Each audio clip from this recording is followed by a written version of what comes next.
Well, thank you for the kind introduction and good afternoon, ladies and gents.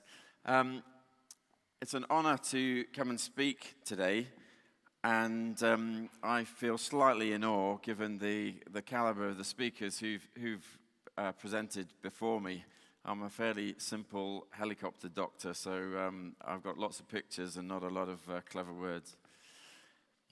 Okay, I'm going to talk about my background first, and then the development of my company, and then what I've called the tale of the Snoring Lady, more of which to follow. I spent first part of my career, nearly 20 years as a doctor in the British Army, which allowed me to practice medicine in some fairly remote and unusual and interesting places. Suturing someone's head with Everest in the background was one of those, and this taught me a lot about remote area medicine.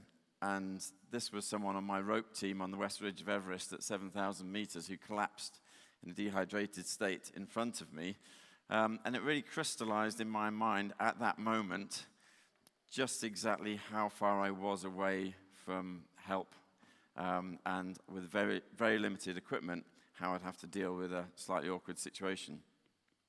Whilst in the army, I was seconded to London Air Ambulance. That's me looking considerably younger, which really developed my sort of what we call pre-hospital trauma skills. And within the military, I then went on to work with the UK Special Forces as the lead doctor just after 9/11 happened. And again, some medicine in some far-flung places, not all of which I'm allowed to talk about. And I was also responsible for the medical support to counter-terrorist operations in the UK, which is just about providing good medical care in yet more hazardous environments. Whilst in the army, I did a lot of civilian trauma work and would volunteer to go out with my local ambulance service. And then I left the army in 2007. I'm currently the medical director for Kent, Surrey and Sussex Air Ambulance in the southeast of England. An interesting place. We have a mixture of urban and rural populations, and we frequently have to fly over Gatwick, where we feel very small in our little helicopter amongst these big jumbo jets. This is a new aircraft which is coming online on Friday.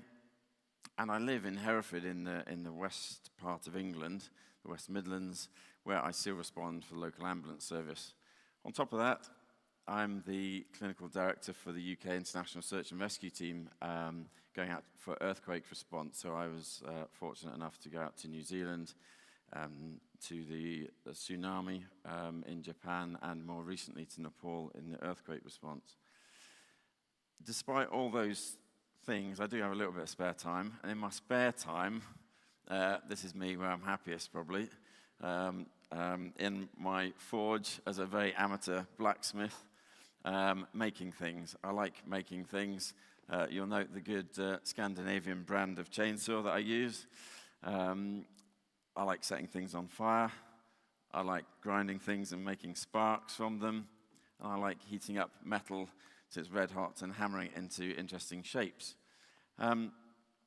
There's my first coat hook. I was very proud of that. It's a small step, but it is a step. My workshop isn't the cleanest environment, but then we do medicine in some fairly unclean environments outside of hospital.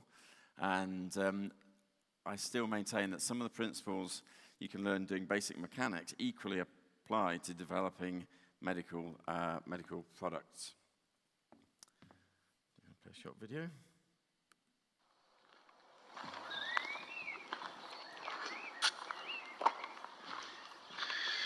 So do you ever have one of those moments where you kind of dream a solution, or maybe you just think about the solution to a problem while you're half asleep? I'm never quite sure what it is. And then you have to get up and head out to the workshop to sort it. Well, that was one of those days. So, good morning, Friday. So I don't know if I'm the only one that does this. It drives my wife mad, that I think and cogitate about issues, and then I've got to do something about it. Or I write it down. So this is my top tip, is always keep a notepad next to your bed. And when you've got ideas, scribble them down so that when you do wake up, you actually remember what it is you dreamt. I thought this was a really interesting quote this morning from Anita. By experiencing problems firsthand, we're truly motivated to solve them. And that sort of touched a chord with me, because I feel exactly the same. I thought that was particularly relevant. I'm going to talk briefly about an event that I do medical cover at. Has anyone heard of the TT races on the Isle of Man? Few people. It's probably the most dangerous motorcycle race in the world. I've just come back yesterday, I think, or the day before. I've lost track. I was working there at the weekend. The TT races are going ahead now. And this is a race that's about 60 kilometers in a lap around the small island of the Isle of Man, just to the west of England, where motorcyclists race round at incredible speeds on normal public roads, effectively, with a few bits of padding on walls and so on. Now, Michael Dunlop set the record last year. It's a 6-lap race for the big bikes, so they do 364 kilometers on open country roads. He did it in 1 hour and 43 minutes, which was an average speed of 210 kilometers per hour. Now, this is an average speed. So he's going through villages, he's doing turns, he's going around roundabouts. This is quite high speed. Their top speed that they were going to a speed gun this year was 310 kilometers per hour. So this is fairly dramatic. This is Michael Dunlop in action, and you can see why this is very different to circuit racing.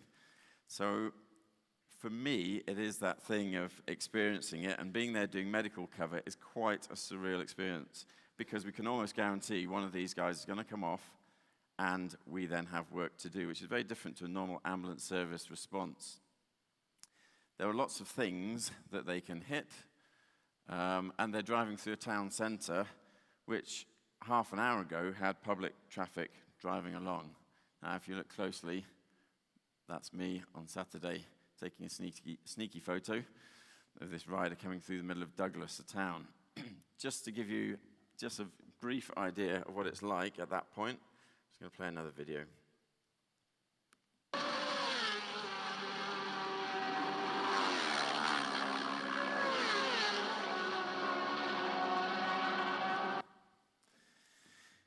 This is a place called the Railway Inn. It's along the course, and the bikes come down here probably doing, I would think, about 120 miles an hour. That's quite fast.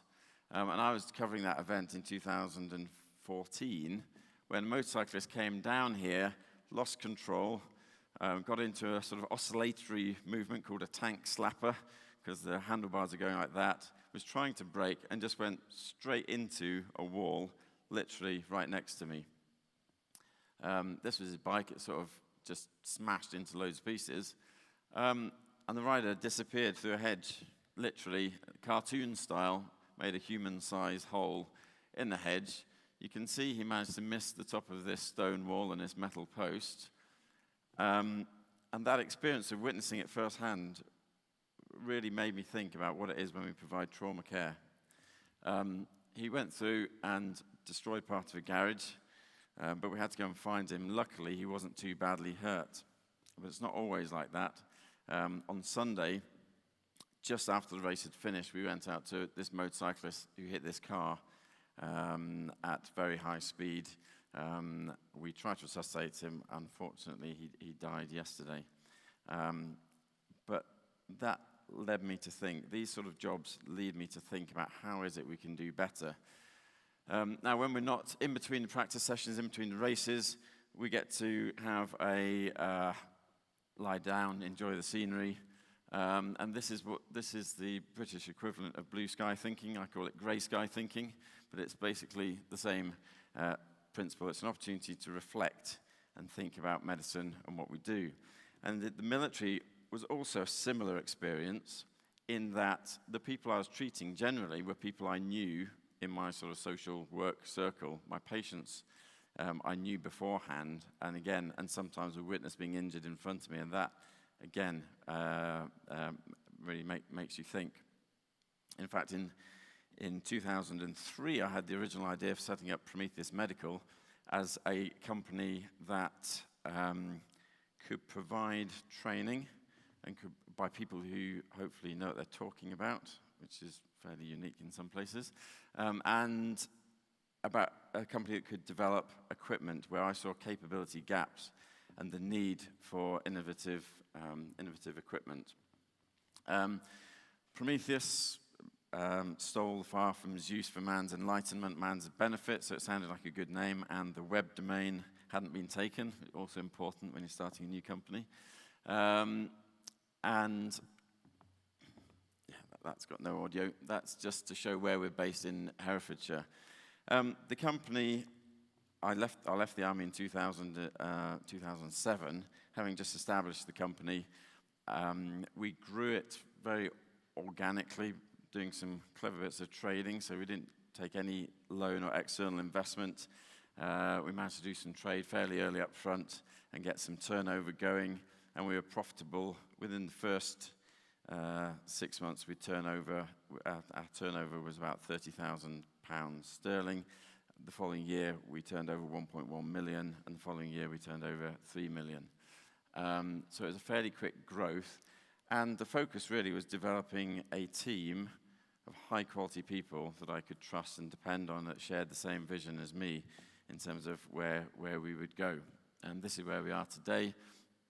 We are about 40 full-time staff now, and our turnover has just gone up considerably. We have just won a major contract to provide training for the UAE military, worth about 87 million kroner.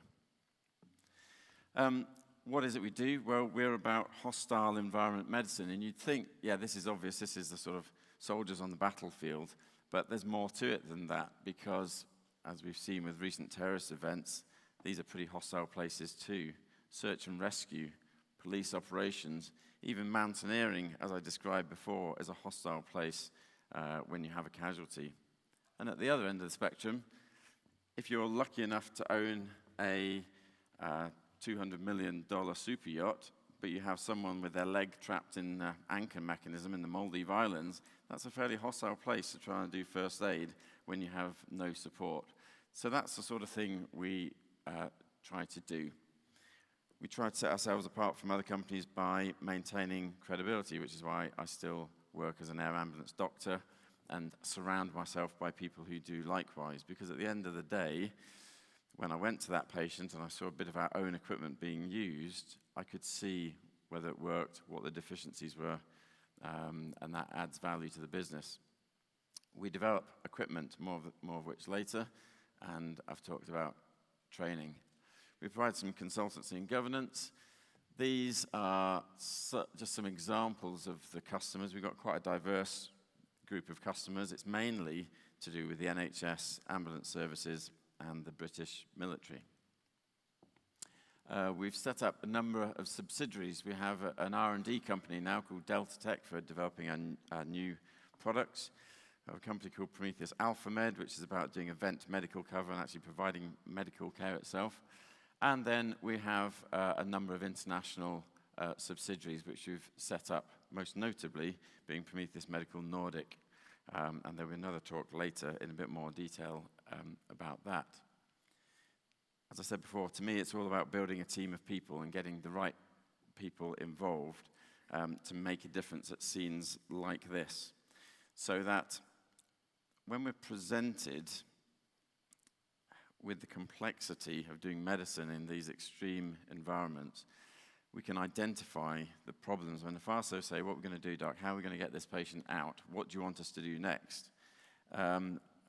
It focuses the mind on improvisation, on innovation, and sometimes going away and reflecting, we can think of better solutions to take things forward.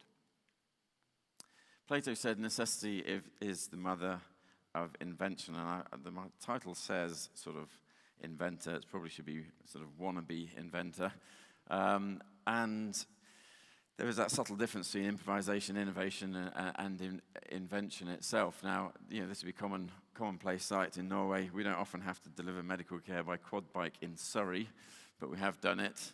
And this is about improvisation, which is the first step in problem solving, as we know. And the military adage of improvise, adapt, and overcome is hundreds of years old and still pertains today. As an example, at another conference where a colleague of mine was presented with a bottle of wine for a speaker, he's a much better speaker than me, on the train we decided it needed to be opened. We didn't have a corkscrew, so we had to improvise. We had to develop a method. And in fact, we're doing more than improvising here. We're now innovating because we're using existing technology. We're using a pair of ambulance scissors, a seatbelt cutter, a glass punch, things that I sort of happen to have in my briefcase. And we're now innovating new means of using technology to get into the wine. You'll note the focus and determination on the operator's face to get into the bottle of wine. Edison, perhaps the most famous of the inventors, is a true inventor, and I think the challenge of invention is the challenge of actually coming up with something genuinely new. And I'm much better at looking at other things, other technologies, things I see in the workshop, things I see elsewhere, and sort of translating them across and thinking, how might that solve my particular problem? And you can invent the best machine in the world, but if you haven't actually decided if it doesn't have a practical application, it may not be of all that much value. Steve Jobs, of course, perhaps the most famous innovator for taking technology and doing really cool and clever things with it. So perhaps I'm more of an innovator than an inventor. And our pelvic splint that we sort of invented apparently makes a quite handy mouse pad if anyone is still using mice anymore on computers. But innovation that hasn't been thought through isn't always a good thing. And I just wonder, is this innovation or is this the next helicopter mission for us? But I've liked to tinker with things. I like to try and build things, make things. They don't always work.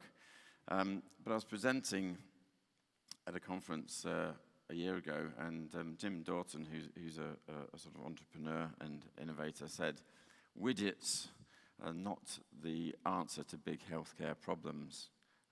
Systems change healthcare, and it's not in the widgets, the small technical devices, which I completely get. However, to me, I'm a practical operator. I look after patients. I see where stuff doesn't work, and I try and make stuff that does work. And like Winnie the Pooh, I am a bear of very little brain, and long words bother me. So I like to keep things simple and do the simple things well, because I think that's what makes the difference. So, on to the tale of the Snoring Lady, and everyone's still wondering what on earth that means, but I'll come to that in a sec, trust me. So what is the problem? This is a problem. This is a physiological problem. Someone who has been stabbed in the chest or shot, because a hole here is not where you want it to be, and you require a negative pressure inside the chest in order to inflate the lungs. Without that negative pressure, the lungs collapse. So when we take a big, deep breath in, we pull our diaphragm out and we raise a rib cage with intercostal muscles, it creates a negative pressure, and basically it sucks the lungs full of air through the airway. If there's a hole in your chest, you create a negative pressure. The air rushes in through the hole, and the lung just turns to a small, blobby sponge thing and doesn't inflate, and then we don't oxygenate, and that is quite critical. So we don't want air going in, but if there's air in there already, we would like it to get out. So air going in one direction and not in another means we need a valve. This is a so-called three-sided dressing, and the idea is when you create a positive pressure, air comes out. When you create a negative pressure, the polythene seals on the chest, but it tends not to work very well. This is a more a better engineered solution. This one was called the Ashman chest seal. It has a latex rubber valve on it. Problems with it, it's been around for decades. It just doesn't stick, and it doesn't work well as a valve. And it's made of latex, and more people are latex sensitive now. More latterly, this is called the Bolin chest seal. And I looked at this because I thought, this is cool. This is at least this is an innovation. It's something different. But I looked at it and I thought, I've seen these valves before. I'm sure I have. And I looked at them closely, and I thought, I think I've seen them on. They look like the little things you get on a packet of coffee. You know, when you get your ground coffee, it's got a little valve on it. So I, being inquisitive, chopped one apart with a scalpel, and on the bit that you wouldn't normally see, it says, I think it says something like Pacific Bags, and it has the maker's name and details. And if you go to the website, they make valves for degassing coffee and dog food. So this is innovation, because someone has thought, there's a valve, we'll put it in a chest seal, and that will work. But the problem, like the painter making his innovated solution for painting the outside windows, I don't think it was terribly well thought through, because it just isn't big enough to let air through, and it gets clogged up with blood very, very easily. So this is my other workshop, which is slightly tidier. It's not always that tidy, but it's certainly cleaner anyway, where I sat and mulled over the problem and thought about how we could try and do this better. It usually starts with scribbling and writing lots of notes and writing loads of unintelligible stuff. And it took me quite a while to try and come up with a solution of how I could design a valve, and I couldn't really even understand the principles of what I wanted in the valve or what I wanted the valve to be, until I was on a flight back from Qatar, scribbling as usual in my notebook, and I was sat next to this rather large lady who, after a glass of wine and some nice airline food, decided she would have a sleep, and proceeded to snore quite loudly. And initially it put me off for a bit, and then I couldn't help but start looking at her, because she was just like this, leaning back and snoring. And what I noticed is that basically her lips were making a valve, exactly what I wanted, because when she breathed out with a very low positive pressure, she'd breathe out. When she breathed in, her lips made the perfect seal, thus the valve, and the only way for the air to go was through the back of her nose, through the back of her obstructed airway, into her lungs, and then tiny positive pressure, and she was releasing air out and creating this perfect valve with a low cracking pressure, a low pressure at which the air would open it. So that then was the concept for further scribbles, and by the time we landed, I thought I roughly had the idea.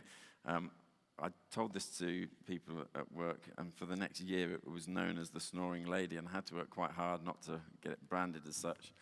But this was the very first prototype that we put on a sort of improvised test rig.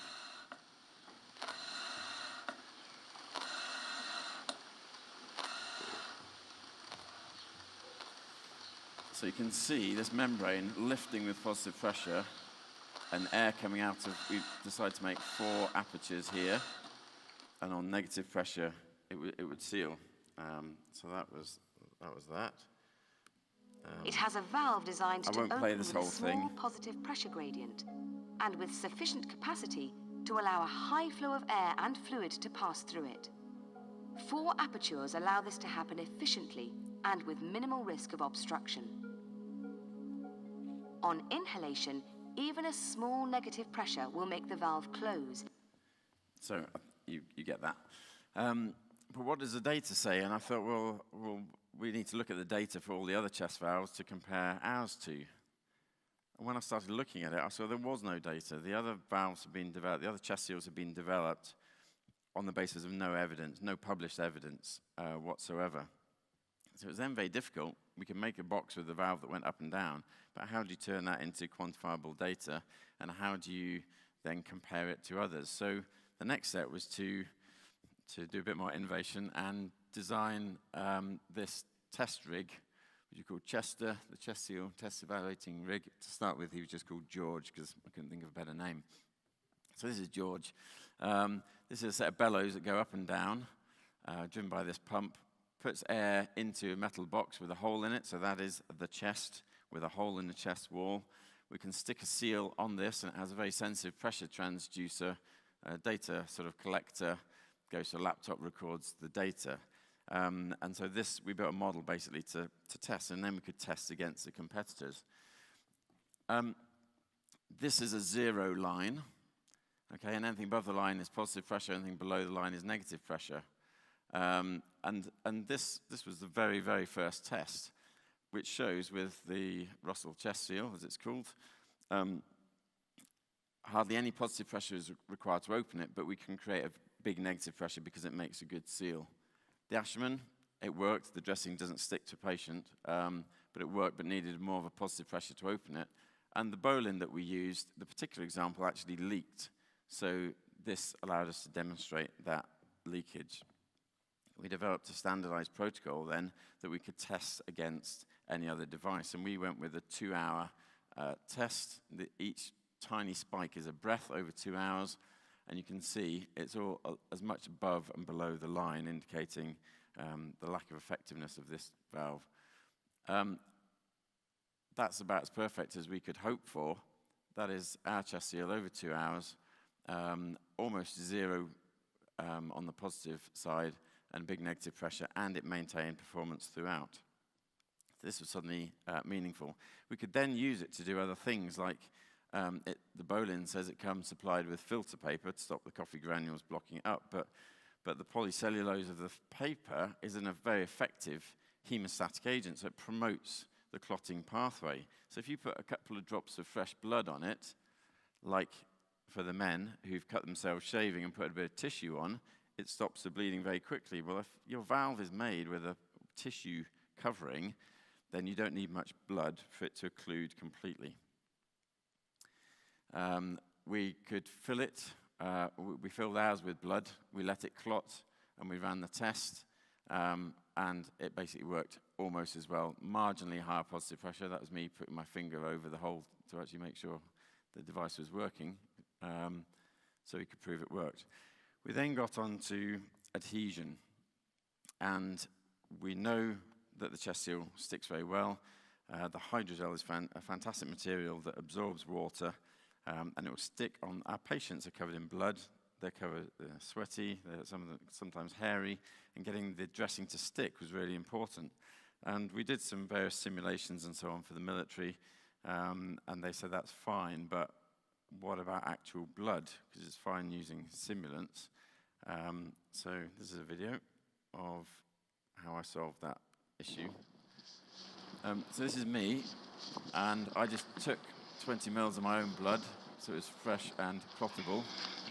And so that's about the amount of blood you might see on the chest if someone's been stabbed in the chest. I think that's fairly significant. Do you want to carry on? Okay, taking a fresh Russell chest seal unopened, opening the packet.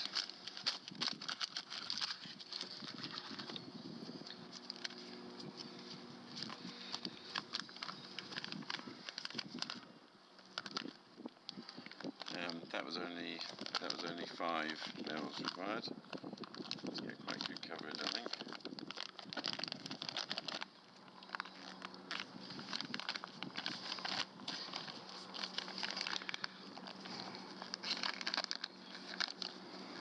Placing the Russell chest seal over the area covered in blood, showing good adhesion as I first put it on, smoothing it down as one would do.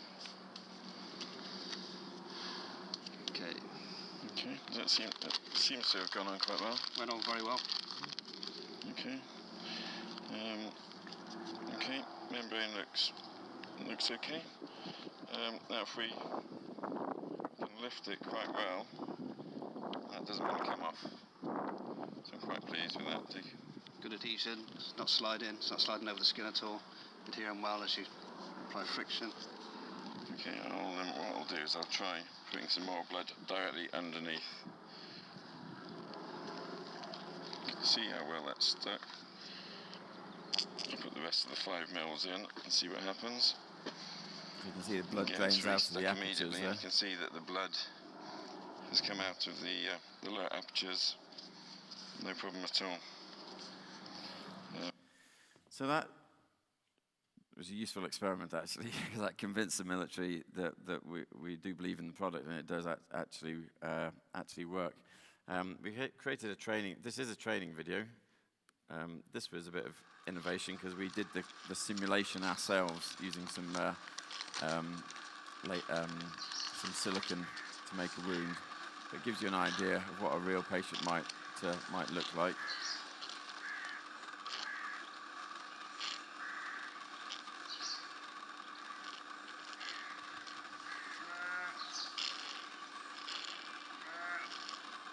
And there's sheep in the background that live in the farming area. So.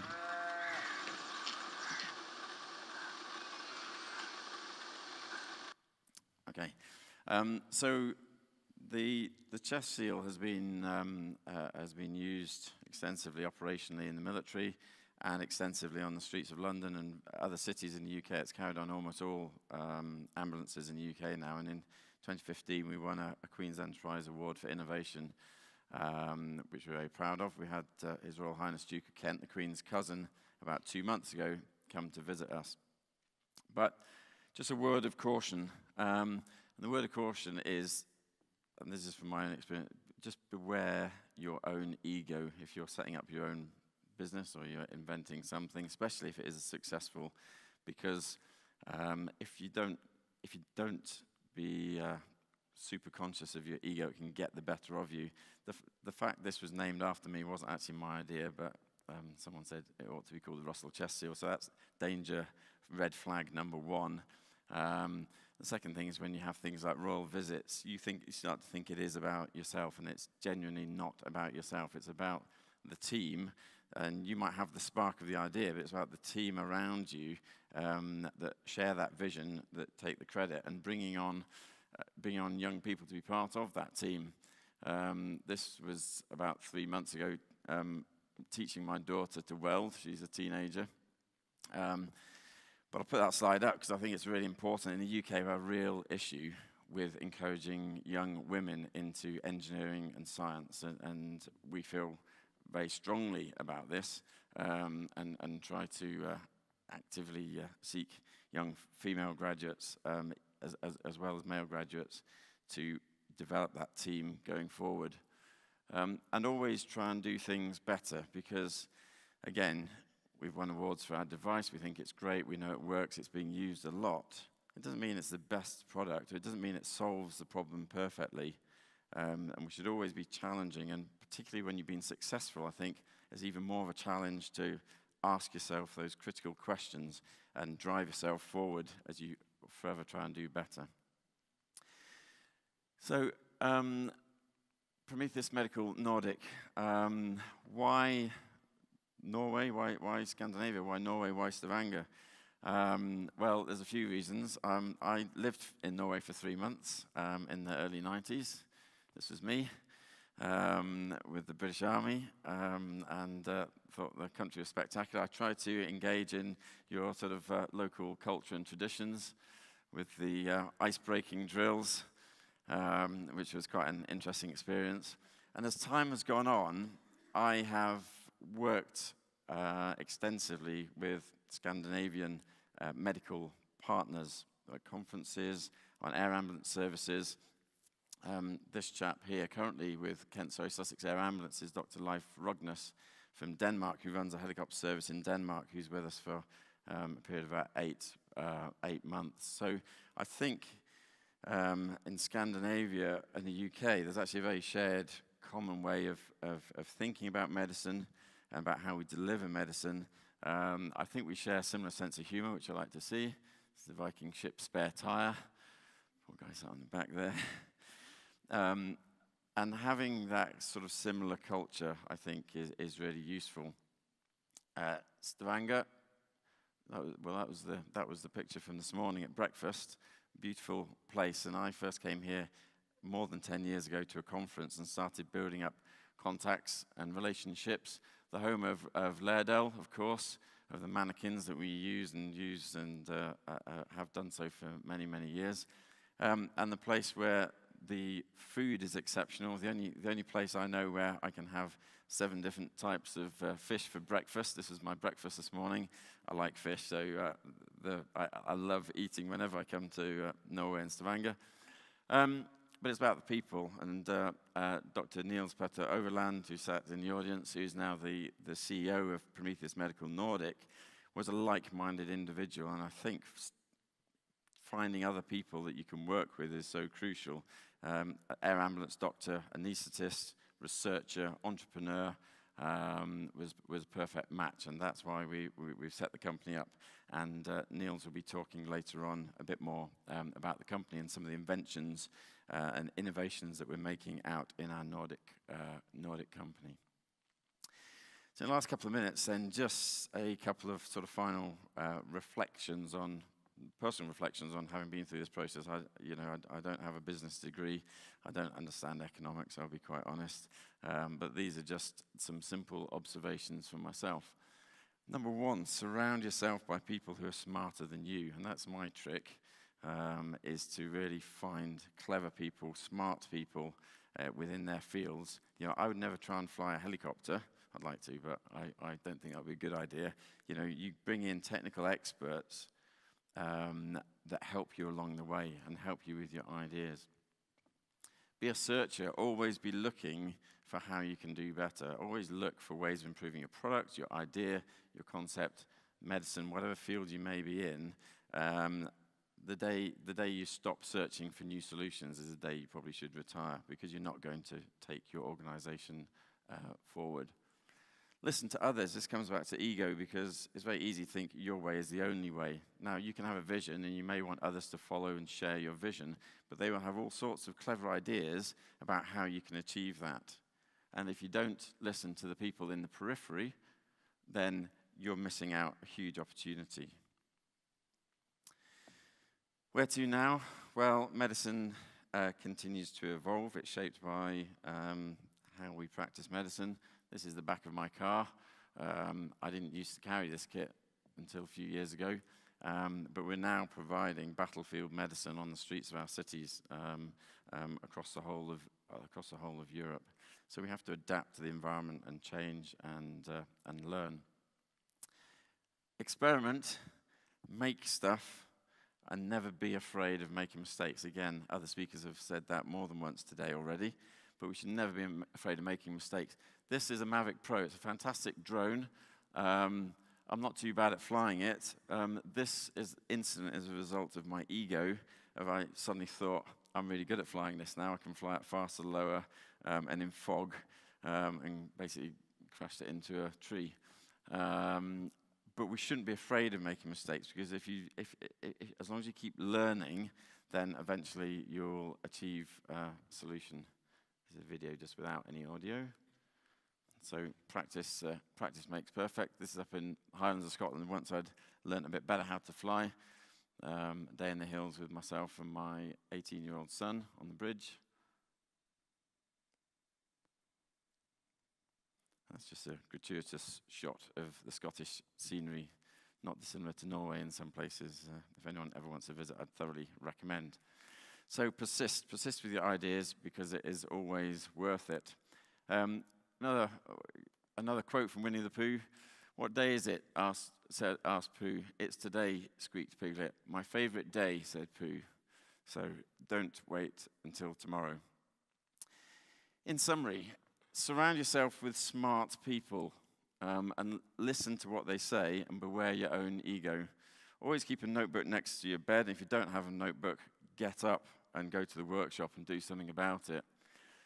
Give yourself time to reflect and to think and to make things, because if we don't allow that time, we don't have time to breathe intellectually in the morass of daily emails and Twitter and all the rest of it.